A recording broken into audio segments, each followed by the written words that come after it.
कहती है, मेरे प्रति राग नहीं, उर्मिला के प्रति राग नहीं, मानो किसी के प्रति भी राग नहीं, सिर्फ भगवान राम के प्रति, सीताराम के प्रति तेरा अनुराग हो। मां ने स्वप्न की बात कही तो उसी वक्त प्रण ले लिया, सोऊंगा ही नहीं, 14 वर्ष तो स्वप्न कहां से आएगा, तब जाके सफलता मिलती है। ऐसी नहीं, लक्ष्मण भी उतने ही पूज्य हैं जितने राम एवं मां सीता, तीनों इकट्ठे हर वक्त। भरत जी महाराज साथ नहीं है, हनुमान जी महाराज साथ हैं, लक्ष्मण साथ हैं, मां सीता के, सीताराम के साथ कौन हर वक्त? लक्ष्मण। राम दरबार किसे कहते हैं? राम, लक्ष्मण, सीता एवं हनुमान जी। भरत जी नहीं है, शत्रुघ्न नहीं है, और लक्ष्मण जी साथ है। एक सेवक कैसा होना चाहिए, एक भक्त कैसा होना चाहिए, मां सुमित्रा समझा रही है। रोष,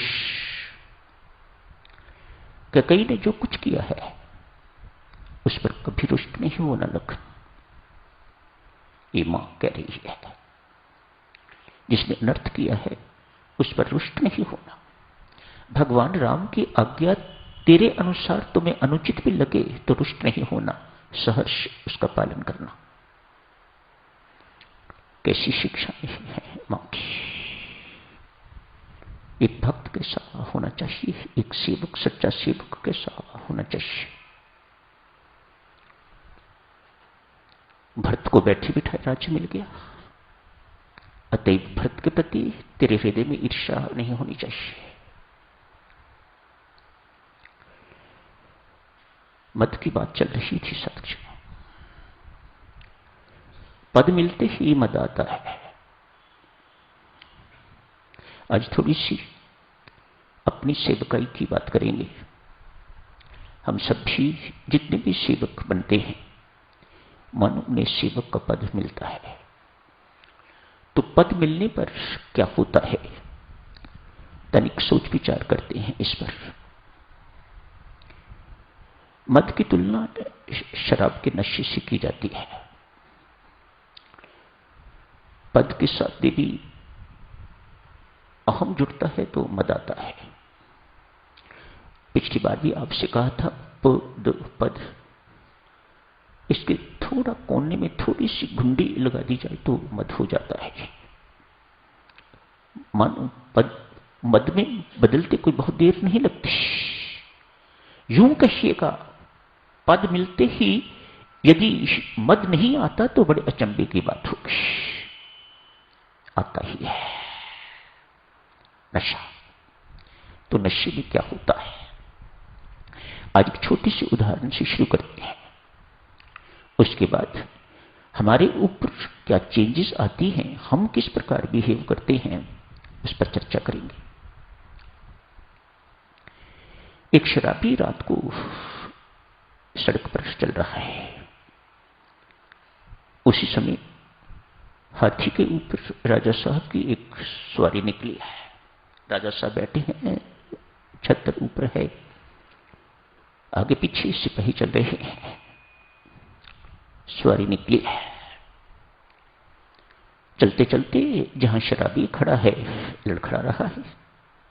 शराबी की चाल बड़ी अजीब सी हुआ करती है, लड़खड़ा रहा है वह।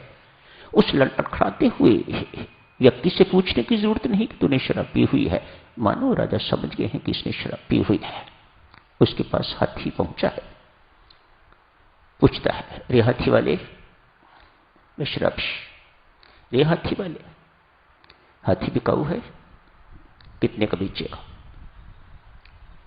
सिपाहियों ने पकड़ा, पिटाई करनी चाहिए, राजा ने रोका, इसका दोष नहीं है, नशे में है, इसका पता नोट कर लो।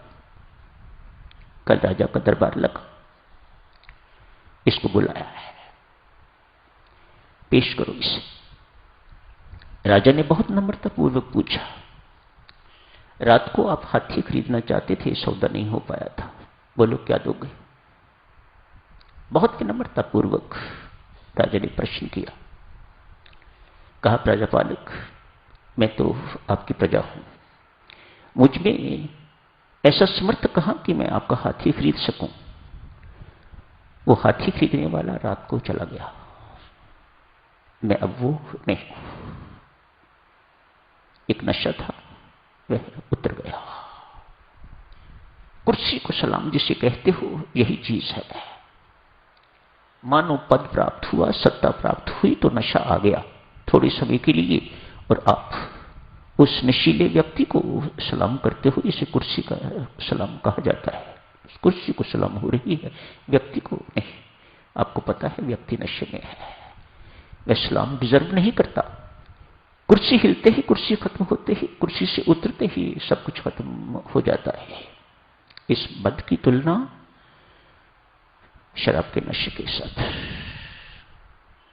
फिर देवियों सज्जनों, किसी ने नशा किया हुआ हो, उससे गलतियां ना हो, उससे भूल ना हो, वह लड़खड़ाए ना, वह किसी खड्डे में ना गिरे, यह कभी हो नहीं सकता। वास्तव में स्वस्थ व्यक्ति तो बेचारा कभी किस्मत का मारा, कर्मों के अनुसार, प्रारब्ध के अनुसार कभी कभार गिरता है, लेकिन नशे वाला तो रोज गिरता है। उसे रोज कहीं ना कहीं से उठाना पड़ता है, वह नशे में है। मद का नशा भी इसी प्रकार का है। हमें सेवकाई का पद मिलता है, किसी को कोई सेवा मिलती है, श्री राम शरणम की बात करिए, कहीं की भी बात कीजिए, कोई सेवा मिलती है, किसी भी प्रकार की सेवा मिलती है, तो हमारे अंदर किस प्रकार के परिवर्तन आते हैं, हमारा आचरण किस प्रकार का हो जाता है। बिल्कुल ये हमें समझना चाहिए कि ये आचरण हमारा स्वभाव नहीं है, हमारा नॉर्मल स्वभाव नहीं है। हम शुरुआत ही अस्वाभाविक करते हैं। घर में हमें गिलास यहां से उठा के तो किचन में रखने की आदत नहीं है। यहां आके जब पोछे लगते हैं तो देखने वाले पर चकित होते हैं, ये क्या यही व्यक्ति है जो घर में था और यहां एक ही है क्या ये दोनों। होना तो यूं चाहिए, देखिए सच है, यहां से जो कुछ पाया है वह सब कुछ घर में जाके करना चाहिए, तो आपको होगा कि आपने यहां की सेवकाई कुछ सीखी है। अन्यथा तो ये मद देख के रहेगा। क्या होगा देखो, कल का बच्चा, उसकी ड्यूटी लगा दो आप जूतों पर खड़े होने की, पानी पिलाने पर, तो उसकी चाल बदल जाती है, उसकी चाल औरों से अलग हो जाती है। जैसे शराबी की चाल हो जाती है, बिल्कुल वैसा ही मानो चाल बदल गई तो समझ लीजिएगा इसके ऊपर नशा चढ़ा हुआ है मद का। उसके अंदर अपने आप को विशिष्ट, अपने आप को विशेष प्रोजेक्ट करने की भावना जागृत हो जाती है। मानो प्रदर्शन दूसरा दुर्गुण साथ ही साथ आ गया। मात्र इतना ही नहीं, औरों से प्रशंसा चाहता है, औरों को दिखाने के लिए ये सब कुछ कर रहा है। वह किस लिए कर रहा है? और मुझे देखें और मेरी प्रशंसा करें, ताकि मेरा नशा और बढ़े। कैसी बदकिस्मती की बात है। यहां की सेवकाई को साधना व्यक्ति न बना के, जिसमें अहम मरता है, जिसमें ये सब चीजें मरती हैं, यदि वह बढ़े तो इससे बड़ा दुर्भाग्य और क्या होगा। आदमी औरों से प्रशंसा सुनना चाहता है, इसलिए अपना आचरण औरों से भिन्न करता है, थोड़ा और बड़ा होता है। ये तो शुरुआत की बातें हुई, थोड़ा और आगे होता है, उसकी सेवा के दिन बढ़ते हैं। साधक जनों, ये सिर्फ यहीं की बातें नहीं है, ये हम सब की बातें हैं। जहां कहीं भी है, जिस किसी क्षेत्र में भी हम हैं, हमारा यही हाल है। पद मिलते ही, सत्ता मिलते ही ये सब चीजें हमारे अंदर आ जाया करती हैं। अब वो मां सुमित्रा कहती है, प्रभु राम की आज्ञा लेके करना सब कुछ, पहले करके उन्हें ना बताना। हमारा स्वभाव पद प्राप्त होते ही मद में जब चूर हो जाते हैं तो हमारा स्वभाव बतलाने का हो जाता है, पूछने का नहीं रहता। हमने पूछना बंद कर दिया है। अब हम बहुत बड़े हो गए। आज्ञा लेने में और बतलाने में जमीन आसमान का अंतर है। बतलाने में देवियों सज्जनों, जिसको आप बतला रहे हो वह जिम्मेदार नहीं है। जब आप कुछ पूछते हो, आज्ञा लेते हो, तो फिर वह जिम्मा लेता है। पूछने वाला व्यक्ति छोटा होता है ना, तो मन में आता है कि मैं क्यों पूछूं, मैं अब छोटा थोड़ी हूं, अतएव पूछता नहीं है। और आगे बढ़िए, उसके पास थोड़ी सी जानकारी अधिक हो जाती है, अतएव इतनी आसानी से वह बताता भी नहीं है। बताने से औरों को पता लग जाएगा, इनको बताने की जरूरत नहीं है। ये जानकारी का मत, जो कुछ मैं जानता हूं वह किसी को पता ना लगे। कोई पूछेगा तो देखा जाएगा। बताने वाला बिन पूछे बताता नहीं है। इस साधकजनों, मद के ही छोटे छोटे चिन्ह हैं। कह रहा हूं छोटे छोटे, लेकिन ये बहुत बड़े हैं।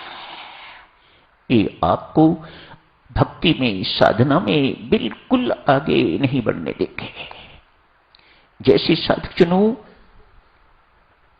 आजकल रामायण जी में चर्चा चल रही है दूसरों के दोष देखने और वर्णन करने की।